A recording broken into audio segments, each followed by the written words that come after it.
हो, नमस्कार. प्राचीन भारतातील धार्मिक प्रवाह यावर आज आपण इतिहासचे प्रश्न आणि उत्तरं पाहणार आहोत. हे सर्व वन लाइनर्स असून महा-टी-ई-टी परीक्षा 2026साठी खूप महत्त्वाचे आहेत. चला तर पाहूयात पहिला प्रश्न.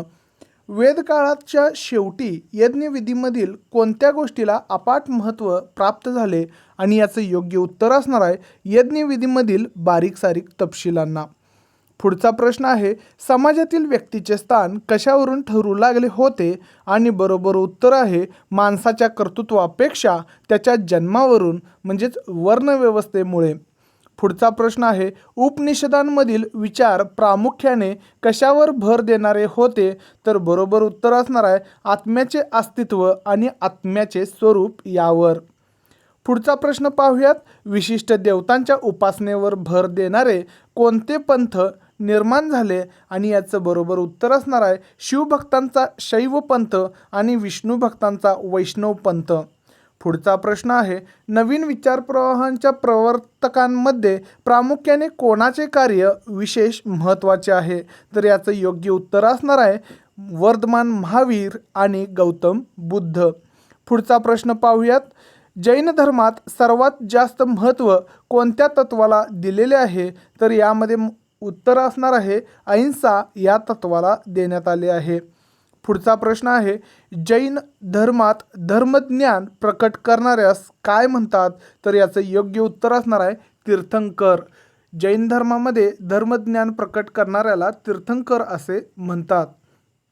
पुढचा प्रश्न आहे, जैन परंपरेनुसार एकूण किती तीर्थंकर होऊन गेले तर याचं उत्तर असणार आहे 24 तीर्थंकर होऊन गेलेले आहेत. आणि याचं पुढचा प्रश्न यालाच आधारित आहे, वर्धमान महावीर हे जैन परंपरेतील कितवे तीर्थंकर होते तर याचं बरोबर उत्तर असणार आहे 24वे तीर्थंकर होते आणि जैन परंपरेनुसार एकूण 24 तीर्थंकर होऊन गेलेले आहेत. चला तर पाहूयात आता वर्धमान महावीर यांच्यावर आधारित प्रश्न. पहिला प्रश्न आहे, वर्धमान महावीरांचा काळ कोणता मानला जातो आणि याचं योग्य उत्तर असणार आहे इसवी सन पूर्व 599 ते इसवी सन पूर्व 527. पुढचा प्रश्न आहे, वर्धमान महावीरांचा जन्म कोठे झाला आणि याचं योग्य उत्तर असणार आहे प्राचीन उज्जी महाजनपदांची राजधानी वैशाली येथील कुंडग्राम येथे झाला. बघा काय प्रश्न आहे, वर्धमान महावीर यांचा जन्म तर लक्षात ठेवायचा आहे प्राचीन उज्जी महाजनपदांची जी राजधानी आहे वैशाली येथे कुंडग्राम येथे झालेला होता. पुढचा प्रश्न आहे, वर्धमान महावीरांच्या पित्यांचे नाव काय होते आणि याचं बरोबर उत्तर असणार आहे सिद्धार्थ. वर्धमान महावीर यांच्या वडिलांचे नाव पित्यांचे नाव सिद्धार्थ असे होते. पुढचा प्रश्न आहे, वर्धमान महावीरांच्या आईचे नाव काय होते आणि याचं योग्य उत्तर असणार आहे त्रिशला. वर्धमान महावीर यांच्या आईचं नाव त्रिशला असं होतं.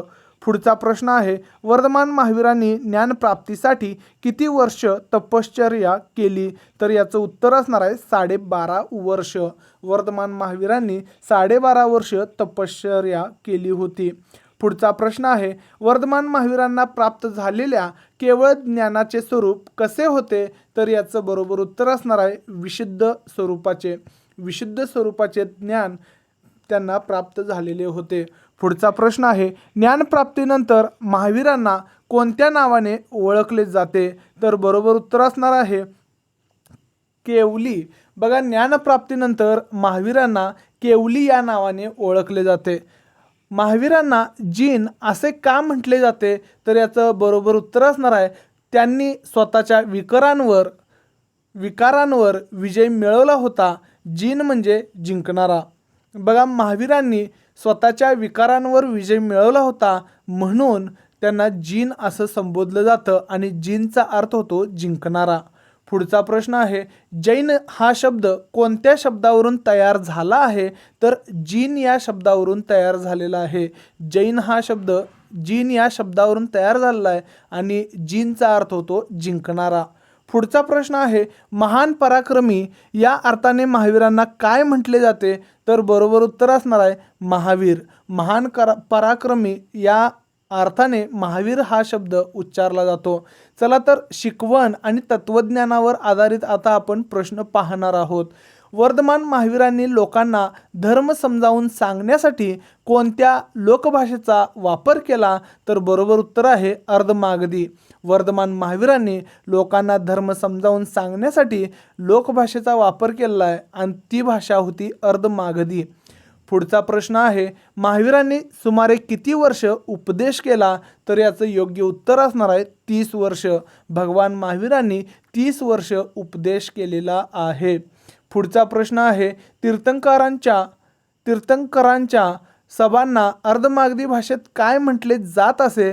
तर याचं योग्य उत्तर असणार आहे समवत्सरण किंवा समवत्सरण. बघा, तीर्थंकरांच्या सभांना अर्धमागधी भाषेमध्ये समवत्सरण असं म्हटलं जायचं. समवत्सरण हे कोणत्या तत्वावर आधारलेले असे? तर समतेच्या तत्वावर हे आधारलेले आहे. सर्व वर्णातील लोकांना यात प्रवेश असे.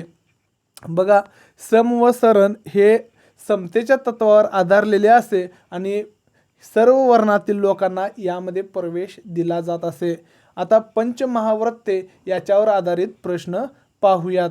अहिंसा या महाव्रताचा अर्थ काय होतो? तर बरोबर उत्तर असणार आहे कोणत्याही जीवाला दुखापत होऊ नये किंवा होईल आणि त्यांची हिंसा होईल असे वागू नये. कोणत्याही जीवाला दुखापत होईल आणि त्याची हिंसा होईल असे वागू नये, या अहिंसा या महाव्रताचा अर्थ आहे. अस्तेय म्हणजे काय? अस्तेय म्हणजे काय? तर बरोबर उत्तर असणार आहे चोरी न करणे, म्हणजेच दुसऱ्याच्या मालकीची गोष्ट संमतीशिवाय न घेणे. पुढचा प्रश्न आहे, अपरिग्रह म्हणजे काय? तर मनात हाव बाळगून मालमत्तेचा साठा न करणे. अपरिग्रह म्हणजे मनात हाव बाळगून मालमत्तेचा साठा न करणे. पुढचा प्रश्न असणार आहे, ब्रह्मचर्य म्हणजे काय? तर बरोबर उत्तर असणार आहे शरीराला सुखकारक वाटणाऱ्या गोष्टींचा त्याग करून व्रतांचा पालन करणे. व्रतांचे पालन करणे. ब्रह्मचर्य म्हणजे शरीराला सुखकारक वाटणाऱ्या गोष्टींचा त्याग करून व्रतांचे पालन करणे. पुढचा प्रश्न असणार आहे, सत्य या महाव्रताचा अर्थ काय? तर बरोबर उत्तर असणार आहे प्रत्येक वचन आणि कृती खरेपणाची असणे. सत्य या महाव्रताचा अर्थ होतो प्रत्येक वचन आणि कृती खरेपणाचे असणे. आता त्रिरत्ने यावर आधारित प्रश्न पाहूया. त्रिरत्ने म्हणजे कोणती 3 तत्वे? तर याचं योग्य उत्तर असणार आहे सम्यक दर्शन, सम्यक ज्ञान, सम्यक चारित्र्य. बघा, हे 3 रत्ने आहेत किंवा 3 तत्वे आहेत. पुढचा प्रश्न आहे, सम्यक या शब्दाचा अर्थ काय होतो? तर बरोबर असणार आहे उत्तर संतुलित. सम्यक याचा अर्थ होतो संतुलित. पुढचा प्रश्न आहे, सम्यक दर्शन म्हणजे काय? तर तीर्थंकराच्या उपदेशातील सत्य जाणून त्यावर श्रद्धा ठेवणे. सम्यक दर्शन म्हणजे तीर्थंकराच्या उपदेशातील सत्य जाणून त्यावर श्रद्धा ठेवणे. पुढचा प्रश्न आहे, सत्याच्या शोधासाठी महावीरांनी मांडलेला महत्त्वाचा सिद्धांत कोणता? तर अनेकांतवाद. महावीरांनी सत्याच्या शोधासाठी जो सिद्धांत मांडलेला आहे त्याला अनेकांतवाद असे म्हणतात. पुढचा प्रश्न आहे, अनेकांतवादातील अंत या शब्दाचा अर्थ काय? तर बरोबर उत्तर असणार आहे पैलू. अनेकांतवादातील अंत या शब्दाचा अर्थ होतो पैलू. पुढचा प्रश्न आहे, महावीरांच्या मते मनुष्याचे मोठेपण कशावर अवलंबून असते? आणि याचं योग्य उत्तर आहे उत्तम चारित्र्यावर, वर्णावर नाही. महावीरांच्या मते मनुष्याचे मोठेपण जे आहे ते त्याच्या उत्तम चारित्र्यावर अवलंबून असते, वर्णावर नाही. पुढचा प्रश्न आहे, स्त्रियांना संन्यास घेण्याचा अधिकार कोणी दिला? तर वर्धमान महावीरांनी स्त्रियांना संन्यास घेण्याचा अधिकार दिला. महावीरांचा मुख्य संदेश कोणता होता? तर बरोबर उत्तर असणार आहे जगा व जगू द्या. महावीरांनी जगा व जगू द्या हा संदेश दिलेला आहे. चला तर आता पाहूयात गौतम बुद्ध यांच्याबद्दलचे प्रश्नावली. बौद्ध धर्माचे संस्थापक कोण होते? तर याचं बरोबर उत्तर असणार आहे गौतम बुद्ध. पुढचा प्रश्न आहे, गौतम बुद्धांचा काळ कोणता मानला जातो? तर बरोबर उत्तर असणार आहे इसवी सन पूर्व 563 ते इसवी सन पूर्व 483. गौतम बुद्धांचा काळ होता इसवी सन पूर्व 563 ते इसवी सन पूर्व 483. पुढचा प्रश्न आहे गौतम बुद्धांचा जन्म कोठे झाला आणि याचं बरोबर उत्तर असणार आहे नेपाळमधील लुंबिनी वनात. पुढचा प्रश्न आहे गौतम बुद्धांच्या पित्याचे नाव काय, तर शुद्धोधन. शुद्धोधन असं गौतम बुद्धांच्या पित्याचं नाव होतं. पुढचा प्रश्न आहे गौतम बुद्धांच्या आईचं नाव काय होतं, तर बरोबर उत्तर असणार आहे मायादेवी. गौतम बुद्धांच्या आईचं नाव मायादेवी असं होतं. पुढचा प्रश्न पाहूयात गौतम बुद्धांचे मूळ नाव काय होते, तर सिद्धार्थ असे होते. गौतम बुद्धांचे मूळ नाव सिद्धार्थ होते. पुढचा प्रश्न आहे सिद्धार्थांना बुद्ध असे का म्हटले जाते, तर याचं योग्य उत्तर असणार आहे कारण त्यांना मानवी जीवनाचे संपूर्ण ज्ञान प्राप्त झाले होते. मानवी जीवनाचे संपूर्ण ज्ञान त्यांना प्राप्त झाले होते म्हणून बुद्ध असं म्हटलं जातं. पुढचा प्रश्न आहे गौतम बुद्धांना कोणत्या दिवशी ज्ञानप्राप्ती झाली होती, तर बरोबर उत्तर आहे एका वैशाख पौर्णिमेला. वैशाख पौर्णिमेला गौतम बुद्धांना ज्ञानप्राप्ती झाली होती. बुद्धांना ज्ञानप्राप्ती कोठे झाली, तर बरोबर उत्तर आहे बिहारमधील गया शहराजवळील उर्वेला म्हणजेच बोधगया येथे एका पिंपळाच्या झाडाखाली. बुद्धांना ज्ञानप्राप्ती ही बिहारमधील गया शहराजवळ असलेल्या उर्वेला म्हणजेच बोधगया येथे पिंपळाच्या झाडाखाली झाली होती. बोधी या शब्दाचा अर्थ काय, तर बरोबर उत्तर असणार आहे सर्वोच्च ज्ञान. बोधी या शब्दाचा अर्थ होतो सर्वोच्च ज्ञान. ज्या पिंपळाच्या वृक्षाखाली बुद्धांना ज्ञान झाले त्या वृक्षाला काय म्हणतात, तर बरोबर उत्तर असणार आहे बोधी वृक्ष. पिंपळाच्या वृक्षाखाली ज्या पिंपळाच्या वृक्षाखाली बुद्धांना ज्ञान झालं होतं त्याला बोधिवृक्ष असं संबोधलं जातं. पुढचा प्रश्न आहे बुद्धांनी आपले पहिले प्रवचन कोठे दिले, तर याचं योग्य उत्तर असणार आहे वाराणसीजवळ सारनाथ येथे. सारनाथ येथे बुद्धांनी पहिले प्रवचन दिले होते. पुढचा प्रश्न आहे बुद्धांच्या पहिल्या प्रवचनाच्या घटनेला काय म्हटले जाते आणि याचं योग्य उत्तर असणार आहे धम्मचक्र प्रवर्तन किंवा पवत्तन. बघा आता ह्याला संस्कृतमध्ये धर्मचक्र प्रवर्तन असा शब्द आहे, तर जो उत्तर हा आहे तिथं धम्मचक्र पवत्तन असा शब्द आहे. हे दोन्हीही शब्द तुम्ही लक्षात ठेवायचे आहेत. पुढचा प्रश्न आहे गौतम बुद्धांनी आपला उपदेश कोणत्या लोकभाषेत केला, तर बरोबर उत्तर असणार आहे पाली. पाली या लोकभाषेमध्ये गौतम बुद्धांनी आपला उपदेश केलेला आहे. पुढचा प्रश्न आहे चरिका म्हणजे काय, तर याचं योग्य उत्तर असणार आहे धम्माचा उपदेश करण्यासाठी पायी फिरणे. बुद्धांनी जवळपास 45 वर्षे चारिका केलेली होती. चारिका म्हणजे काय, तर धम्माचा उपदेश करण्यासाठी पायी फिरणे आणि जवळपास 45 वर्ष बुद्धांनी चारिका केली होती. पुढचा प्रश्न आहे बुद्ध धर्मातील किंवा बौद्ध धम्मातील त्रिशरण म्हणजे काय, तर याचं योग्य उत्तर असणार आहे बुद्ध धम्म आणि संघ यांना शरण जाण्याची जी संकल्पना आहे त्याला त्रिशरण असे म्हटले जाते. कोणते कोणते बुद्ध धम्म आणि संघ यांना शरण जाण्याची संकल्पना म्हणजे त्रिशरण होय. पुढचा प्रश्न पाहूयात मानवी जीवनातील सर्व व्यवहारांच्या मुळाशी असलेली चार आर्य सत्ये कोणती आणि याचं योग्य उत्तर असणार आहे दुःख, दुःखाचे कारण, दुःख निवारण आणि प्रतिपद म्हणजे दुःख निवारण्याचा मार्ग.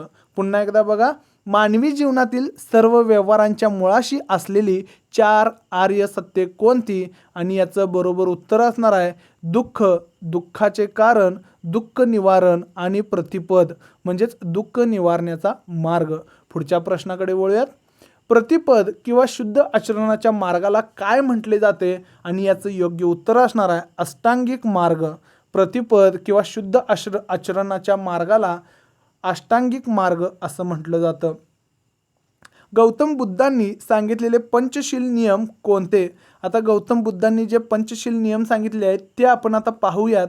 प्राण्यांची हत्या करण्यापासून दूर राहणे, चोरी करण्यापासून दूर राहणे, अनैतिक आचरणापासून दूर राहणे आणि असत्य बोलण्यापासून दूर राहणे आणि मादक पदार्थाच्या सेवनापासून दूर राहणे.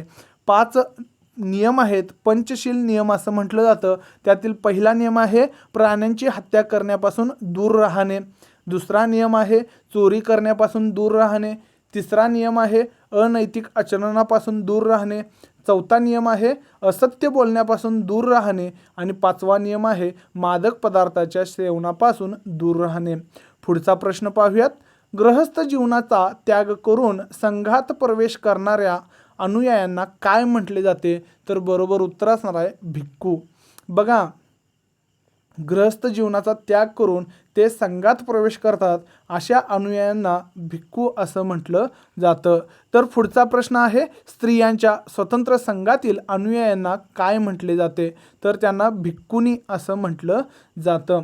पुढचा प्रश्न आहे बुद्धांनी दुःख निवारण्यासाठी किंवा निवारणासाठी सांगितलेल्या मार्गाला काय म्हणतात? तर बरोबर उत्तर असणार आहे अष्टांगिक मार्ग.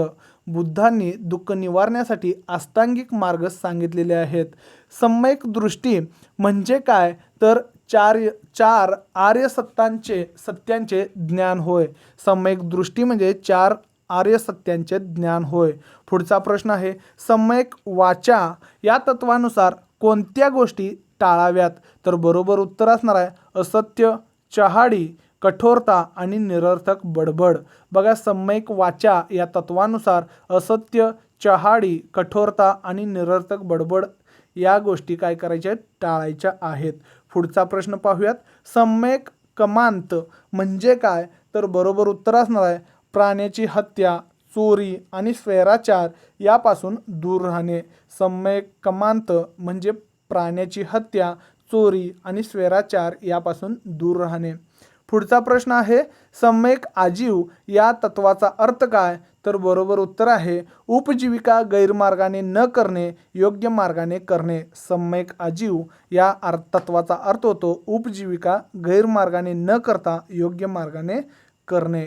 पुढचा प्रश्न आहे मन एकाग्र करून लोभ वगैरे विकारांना दूर करणे याला अष्टांगिक मार्गात काय म्हटले आहे?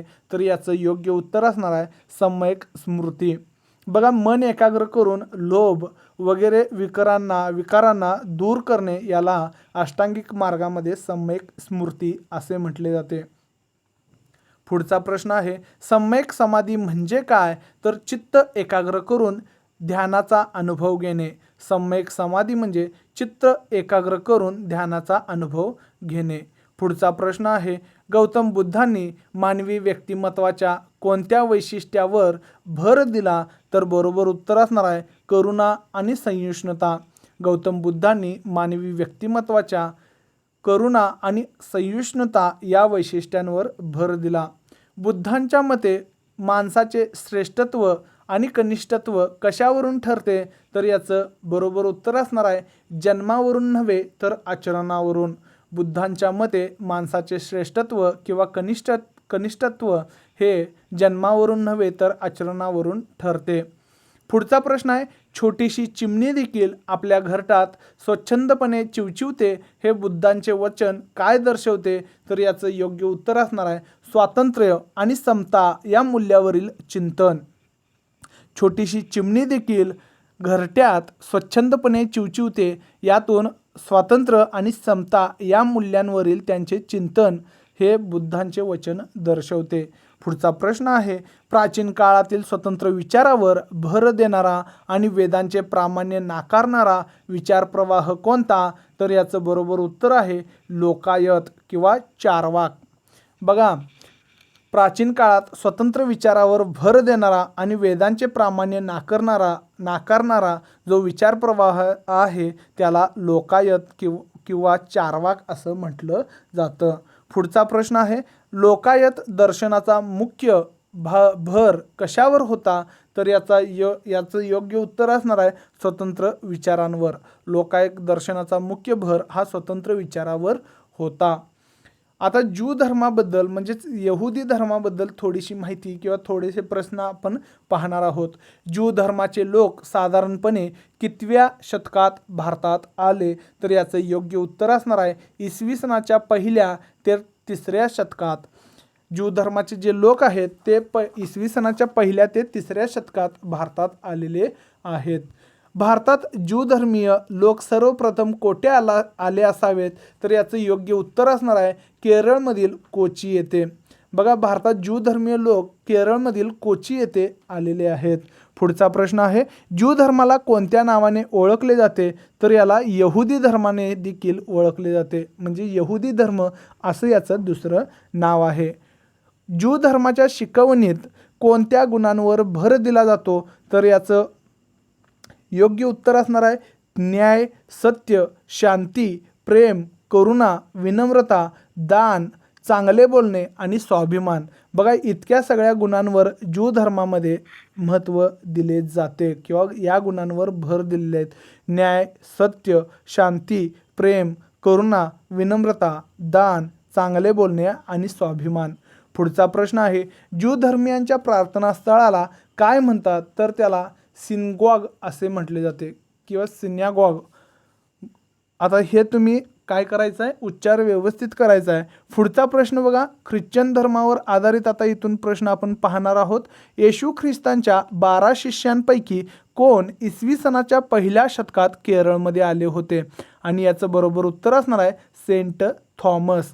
बघा, येशू ख्रिस्तांचे जे 12 सदस्य होते किंवा शिष्य होते, त्यांच्यापैकी इसवी सनाच्या पहिल्या शतकामध्ये केरळमध्ये सेंट थॉमस आले होते. पुढचा प्रश्न आहे, सेंट थॉमस यांनी इसवी सन 52मध्ये कोठे चर्चची स्थापना केली? तर बरोबर उत्तर असणार आहे त्रिचूर जिल्ह्यातील पलयूर येथे. सेंट थॉमस यांनी त्रिचूर जिल्ह्यातील पलयूर येथे इसवी सन 52मध्ये चर्चची स्थापना केलेली आहे. पुढचा प्रश्न आहे, ख्रिश्चन धर्माचा पवित्र धर्मग्रंथ कोणता? आणि हे उत्तर तुम्हा सर्वांना माहीत असेल, हे मला कमेंटमध्ये सांगायचं आहे. पुढचा प्रश्न आहे, ख्रिश्चन लोकांच्या प्रार्थनास्थळाला काय म्हणतात? तर याचं योग्य उत्तर असणार आहे चर्च म्हणतात. पुढचा प्रश्न आहे, ख्रिश्चन धर्माच्या शिकवणीचे मुख्य सार काय आहे? आणि याचं योग्य उत्तर आहे सर्वांवर प्रेम करणे, शत्रूवर देखील प्रेम करणे आणि चुकलेल्यांना क्षमा करणे. आता आपण इस्लाम धर्माबद्दलची प्रश्नावली पाहणार आहोत. इस्लाम हा कोणता विचार मानणारा धर्म आहे? तर याचं बरोबर उत्तर आहे एकेश्वरवाद, म्हणजे अल्लाह एकच आहे, म्हणजे एकच ईश्वर आहे असं मानणारा हा धर्म आहे. इस्लाम धर्मात कोणाला अल्लाचे प्रेषित मानले जाते? तर याचं बरोबर उत्तर असणार आहे मुहम्मद पैगंबर यांना अल्लाचे प्रेषित मानले जाते. पुढचा प्रश्न आहे, इस्लाम या शब्दाचा अर्थ काय आहे? तर याचं योग्य उत्तर असणार आहे शांती किंवा अल्लाला शरण जाणे. पुढचा प्रश्न आहे, इस्लाम धर्माचा पवित्र धर्मग्रंथ कोणता? आणि याचं योग्य उत्तर तुम्ही कमेंटमध्ये सांगायचं आहे.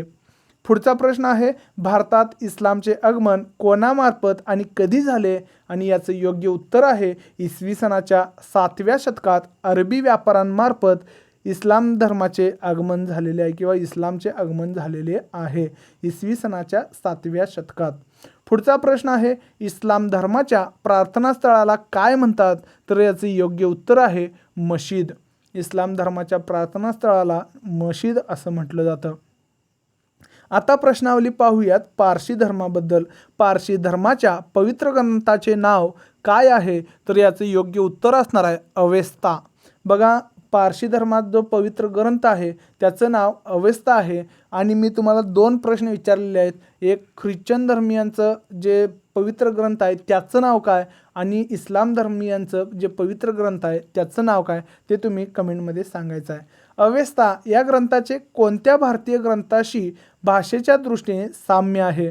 बघा, अवेस्ता या ग्रंथाचं भारतीय ग्रंथाशी भाषेच्या दृष्टीनं साम्य आहे आणि ते योग्य उत्तर असणार आहे ऋग्वेद. ऋग्वेदमध्ये जी भाषा आहे ते साम्य आहे अवेस्तामध्ये. पुढचा प्रश्न आहे, पारशी लोक इराणच्या कोणत्या प्रांतातून भारतात आले? तर याचं योग्य उत्तर असणार आहे पार्स किंवा फार्स. बघा, पार्स किंवा फार्स येथून ते भारतामध्ये आलेले आहेत पारशी लोक.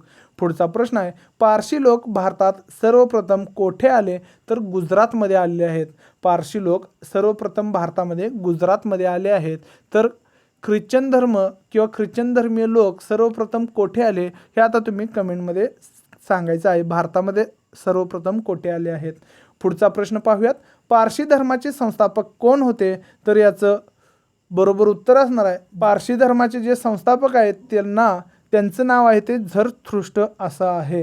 पुढचा प्रश्न आहे, पारशी धर्मात देवाचा उल्लेख कोणत्या नावाने केला जातो? तर याचं बरोबर उत्तर असणार आहे अहुर मज असं आहे. पुढचा प्रश्न आहे, पारशी धर्मात कोणत्या दोन तत्वांना अत्यंत महत्त्व आहे? तर योग्य उत्तर असणार आहे अग्नी आणि पाणी. पारशी धर्मामध्ये अग्नी आणि पाणी या दोन तत्वांना अत्यंत महत्त्व आहे. पुढचा प्रश्न आहे, पारशी धर्माच्या देवळांना प्रार्थनास्थळांना काय म्हणतात? तर याचं बरोबर उत्तर असणार आहे अगारी. अगारी हे पारशी धर्माच्या देवळांना नाव आहे. पुढचा प्रश्न आहे, पारशी विचारसरणीचा गाभा असलेली 3 आचरण तत्वे कोणती? तर याचं योग्य उत्तर आहे उत्तम विचार, उत्तम वाणी आणि उत्तम कृती.